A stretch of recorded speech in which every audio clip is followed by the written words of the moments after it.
What happens when one of Hollywood's most respected actors sits down for what should be a routine interview, only to find himself facing a host determined to turn the conversation into a political battlefield? Buckle up, because what follows will challenge everything you thought you knew about live television etiquette. Before we dive in, hit that subscribe button and drop a comment sharing your thoughts on hosts who push their guests too far. The day started like any other at the View studio. Michael Caine, the legendary British actor celebrated for roles in the Dark Knight trilogy Inception and countless other classics, was there to promote his latest memoir. At 89, Caine had witnessed Hollywood evolve from the swinging 60s to the digital age, and his stories were pure gold for talk show hosts. The producers were thrilled. His charm and wit promised captivating television. Joy Behar, a long-time co-host known for her sharp tongue and fearless approach to controversial topics, appeared ready to dig deeper than the usual promotional chatter.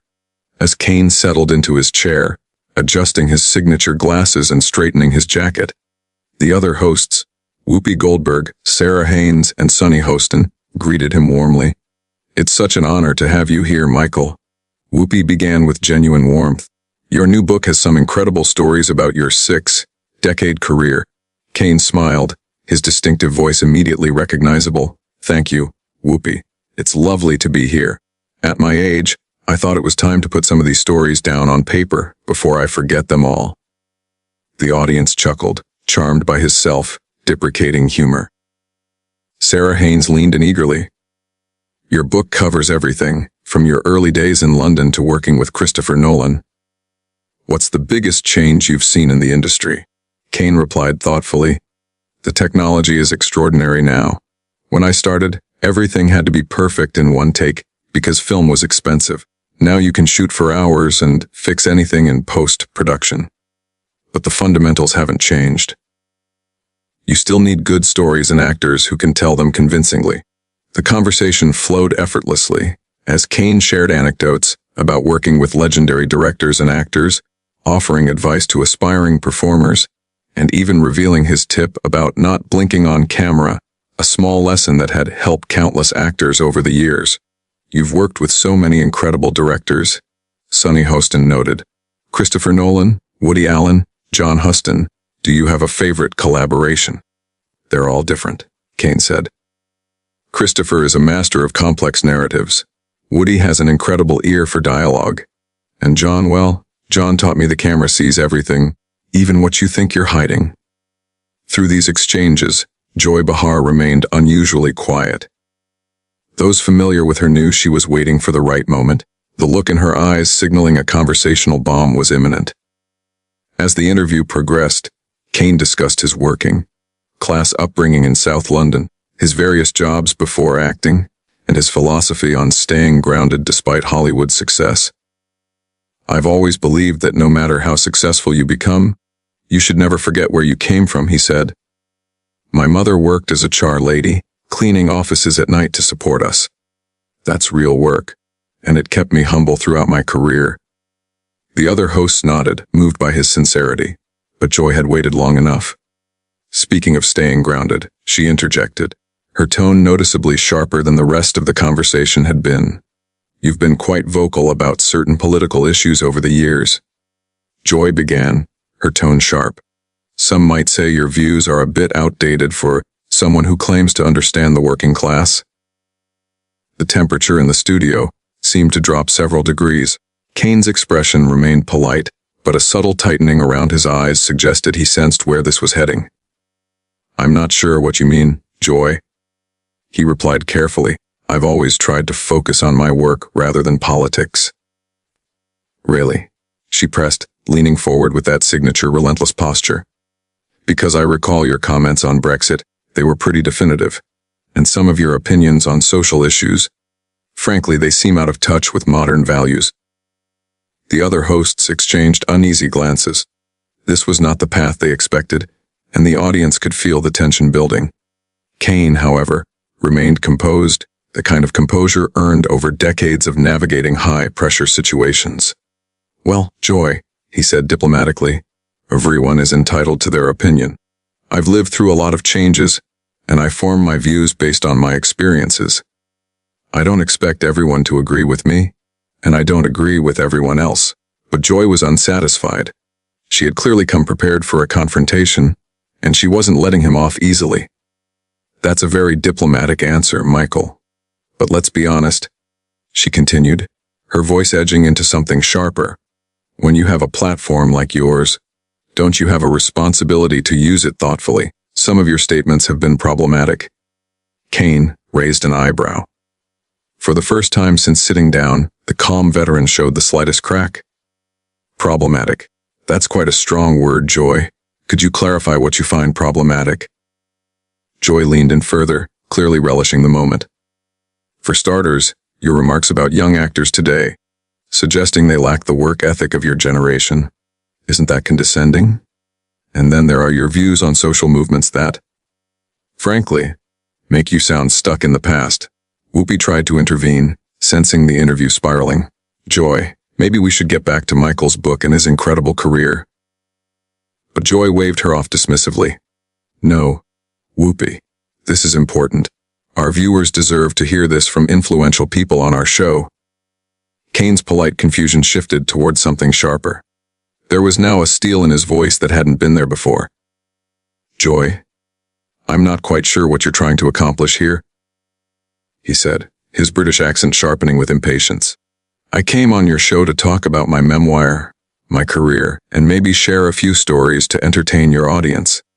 I didn't come here to be lectured on my personal views by someone who's already made up her mind about who I am. The audience fell silent, sensing something unprecedented unfolding. Sunny and Sarah exchanged horrified glances, trying to silently signal Joy to back down, but she pressed on. Oh, so now I'm lecturing. I'm asking legitimate questions about statements you've made publicly. Isn't that journalism? Journalism, Caine repeated, now with a definite edge. Is that what you call this? Because it feels more like an ambush. You invited me here to discuss my work, and instead, you're trying to turn this into a political interrogation. I came to have an honest conversation. Joy's voice rose. An honest conversation. Seems like that's in short supply these days, especially from people in your generation, who act like they can say whatever they want without consequences. And in that moment, Michael Caine's legendary politeness finally reached its breaking point. Caine straightened in his chair, his presence suddenly commanding the room. Every word now carried the authority of someone who had earned respect for over 6 decades in one of the world's toughest industries. My generation, he said, his tone now unmistakably cold. Let me tell you something, Joy. We lived through world wars, economic hardships, and social changes that would probably terrify you. We learned the value of hard work, respect, and civil discourse. What I'm experiencing right now from you is none of those things. Joy's eyes flashed. Don't you dare talk down to me like that. I've been doing this job for years. I've interviewed plenty of people from your generation who managed to evolve with the times instead of clinging to outdated ideas. Outdated ideas. Caine's voice rose, shocking everyone present. He was famous for never losing his cool. What exactly are these outdated ideas you keep referring to? The notion that people should be treated with basic courtesy.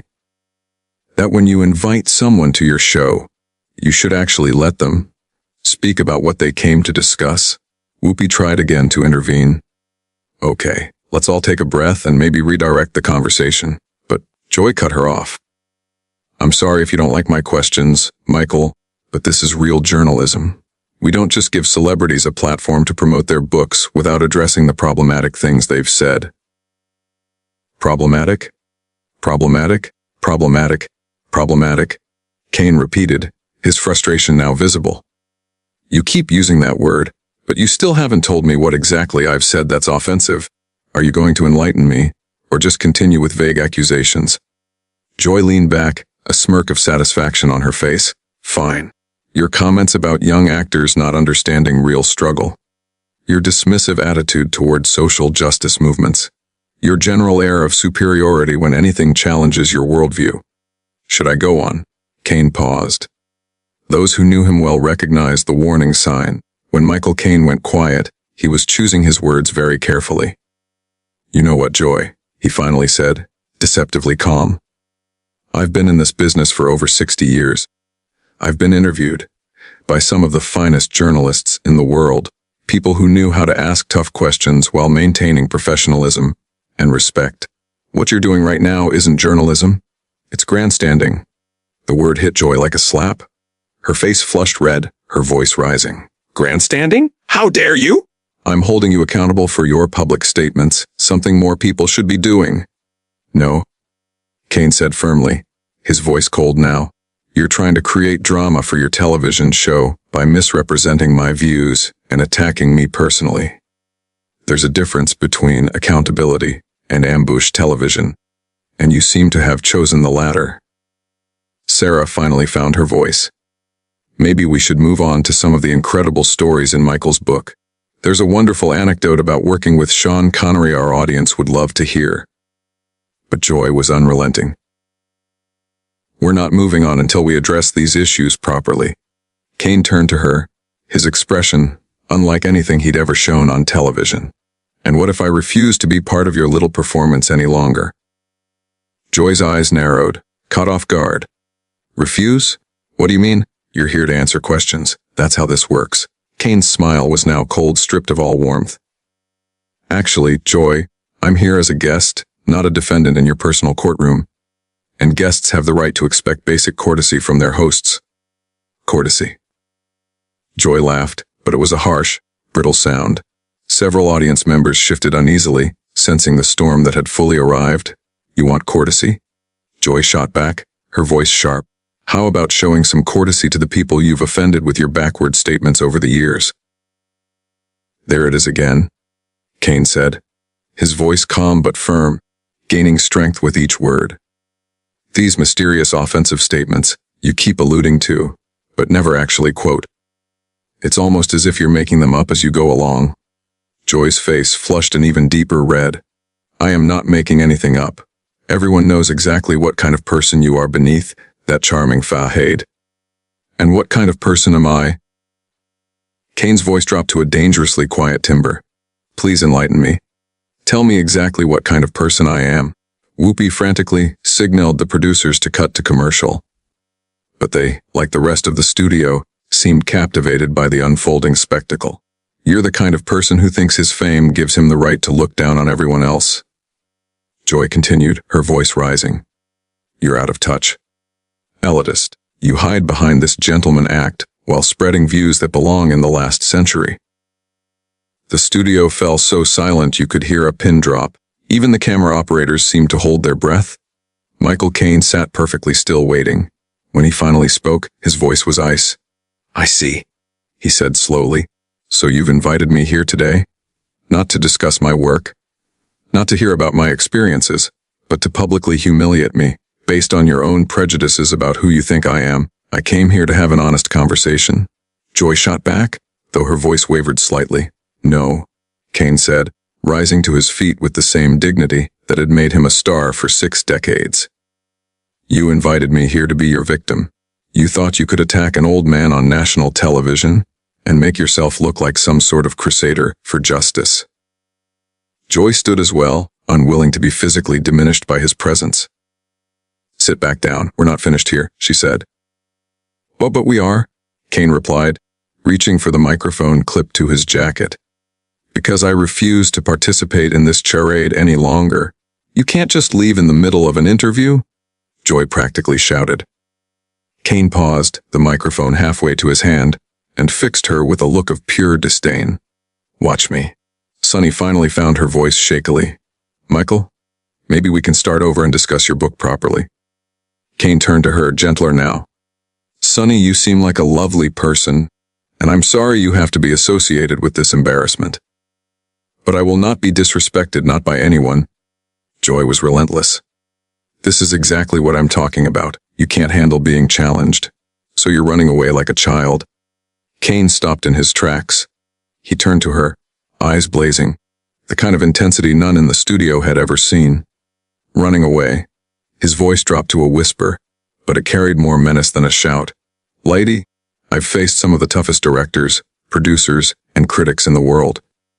I've endured personal tragedies, professional setbacks, and industry upheavals that would have broken lesser men.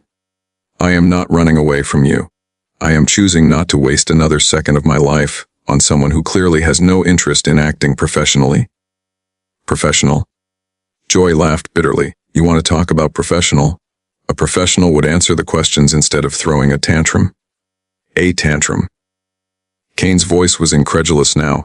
Joy, I have been nothing but polite to you despite your increasingly hostile behavior. I answered your questions, even when they had nothing to do with why I agreed to appear on this show. What you call a tantrum, I call maintaining my dignity in the face of someone who apparently has none. Sarah tried one last time to salvage the situation. Michael, your fans would love to hear some behind the scenes stories from your most famous films. Caine's gaze swept the studio, calm but resolute, the tension palpable enough to crack the air. Caine softened slightly, addressing Sarah with genuine warmth. Sarah, I appreciate that. I really do. But I'm afraid your colleague here has made it impossible for me to continue. Joy stepped closer, finger pointed sharply. You think you can just walk out of here and make me look bad? Caine looked at her finger, then back up at her, his smile icy. Joy, I don't need to make you look bad. You've managed that all by yourself. How dare you? She shrieked, completely abandoning any pretense of professionalism. You arrogant, pompous has-been. The words echoed through the studio, drawing an audible gasp from the audience. Even Joy seemed to realize she had gone too far, but it was too late. Caine's expression didn't change, but his posture shifted. He grew taller, more imposing, channeling the authority of every commanding character he had ever played. Has been, he repeated, deadly calm. Joy, I've been working successfully in this industry since before you were born. I've won Academy Awards, been knighted by the Queen, and earned the respect of my peers through decades of professional conduct. And what exactly have you accomplished besides making a fool of yourself on daytime television? Joy's mouth opened and closed like a fish out of water, stunned by the ferocity of his response. Caine continued, his voice growing stronger with every word. You want to know what's really problematic? It's hosts who ambush their guests, twist their words, and manufacture controversy for ratings. It's people who hide their own insecurities behind accusations of others being out of touch. It's those who would rather tear down than build up. Security? Joy called out desperately, though everyone in the studio knew there was no threat, only her humiliation. Don't bother, Caine said, dropping his microphone on the chair. I'm leaving voluntarily. Unlike some, I know when I'm not wanted. As he turned to go, Whoopi finally spoke. Michael, on behalf of The View, I apologize for how this went. Caine paused, turning back to her. Whoopi, you have nothing to apologize for. You're a class act. As are Sarah and Sunny. It's unfortunate that one bad apple can spoil the whole barrel. Joy was practically vibrating with rage. Don't you walk away from me! We're not done here! Caine stopped, turning to face her, a look of near pity in his eyes. Joy, we were done the moment you decided to turn this into an attack instead of an interview. I've wasted enough time on you already. You'll regret this, she shouted after him. Caine's final words were delivered with perfect timing, calm and authority, the kind that had made him legendary. On the contrary, Joy, the only thing I regret is not walking out sooner. And with that, Michael Caine strode off the set, dignity intact, leaving behind a studio of stunned faces, and one host who had just learned the hard way that some people simply refuse to be bullied. The cameras kept rolling, capturing Joy frozen in a mask of rage and humiliation, while the other hosts scrambled to salvage what remained of the show. In trying to make Michael Caine look bad, Joy Behar had only succeeded in exposing her own lack of professionalism. The audience sat in stunned silence, having witnessed something unprecedented in daytime television, a legendary actor walking off The View, not because of the questions asked, but because one host had pushed too far and revealed too much about herself in the process. So there you have it, one of the most dramatic moments in talk show history, where a true professional showed exactly how to handle the impossible with class, poise, and authority. What do you think about hosts who cross the line from journalism into personal attacks? Share your thoughts in the comments below.